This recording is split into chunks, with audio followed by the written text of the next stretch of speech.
Does this work? You're gonna be annoying, aren't you? I'm gonna lock you out.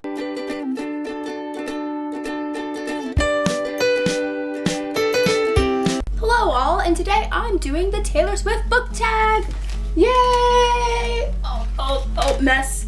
That was a mistake. Poor choices were made. For those who don't know, I love Taylor Swift. I have a Taylor Swift blog. It's an absolute mess when she followed me on Tumblr. Roll clip. Taylor Swift is following me, and this is all I've ever wanted in my entire life. It was on the 4th of July, so like she was sitting right next to Calvin Harris probably, and Joe Jonas and Nick Jonas were down the hall, and so were Gigi Hadid and Martha Hunt and Estee and Elena and Danielle Haim and Soraya and the whole star-studded cast that was there for the Taylor Swift Watch Hill, Rhode Island 4th of July party, so I'm a wreck because of that. Alright, so this is a list of 10 questions comparing Taylor Swift songs to books. Are never, ever, ever getting back together. And that would have to be the House of Night series by Kristen and PC Cast. Like, how do you write that with your mom? How do you write all that? And it was in the time when there was like all these vampire books all at once, so it sounded interesting and different. But Zoe Redbird is the most annoying protagonist ever. She has all these men coming to her who was just drawn under her spell. That's so fake. She can't make up her mind, poor baby. Red. I'm picking A Streetcar Named Desire. I read this my freshman year of college for a tragic dilemma course, and I actually compared Vivian Leigh as a tragic character because she plays Blanche in the movie adaptation with Marlon Brando. Watch it, it's great. And it's a very red cover, and you can see their boobs. Stella! The best day with you today. It's definitely Harry Potter. I received this book, this exact copy, for my 9th grade birthday after all my friends told me I had to read it. My parents said no, it's about witchcraft. And I was supposed to read a chapter every night with my dad, and we only made it through the first chapter, The Boy Who Lived, and then he wasn't available. Yeah, I'm not waiting 17 days to finish this book. I'm gonna read it at my own pace, and I finished it much faster than 17 days. So this always makes me feel nostalgic back for younger days when I was a wee little lady. I was a wee little lady.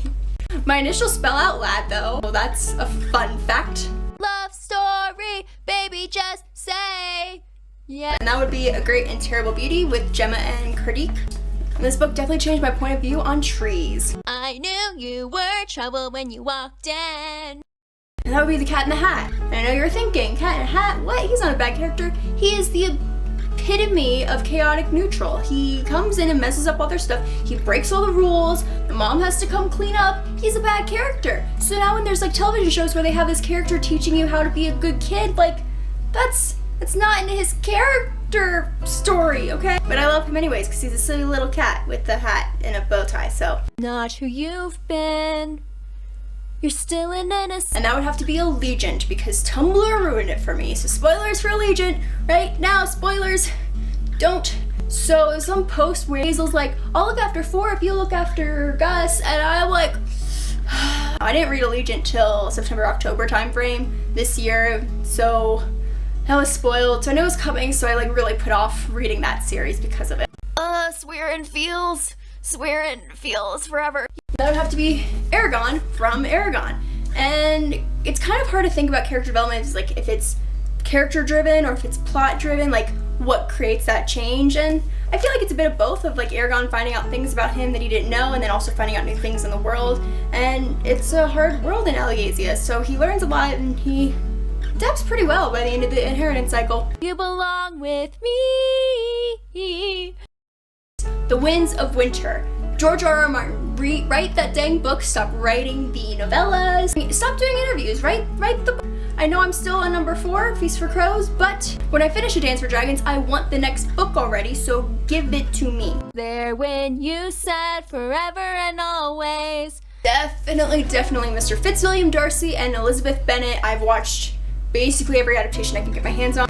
Pride and Prejudice 1996 series, Pride and Prejudice 2005 movie, Lost in Austin. That was a weird one. Death Comes to Pemberley, that's great. Austin Land. The Lizzie Bennet Diaries, I think that's what really made me think I could do vlogging. Vlogging? Video blogging?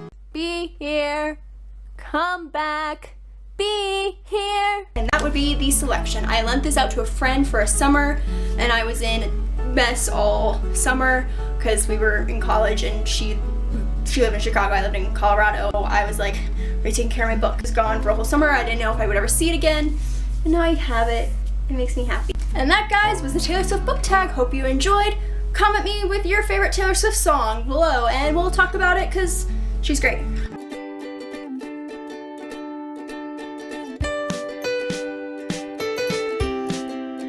Yay! Those were organized. Why did I do that?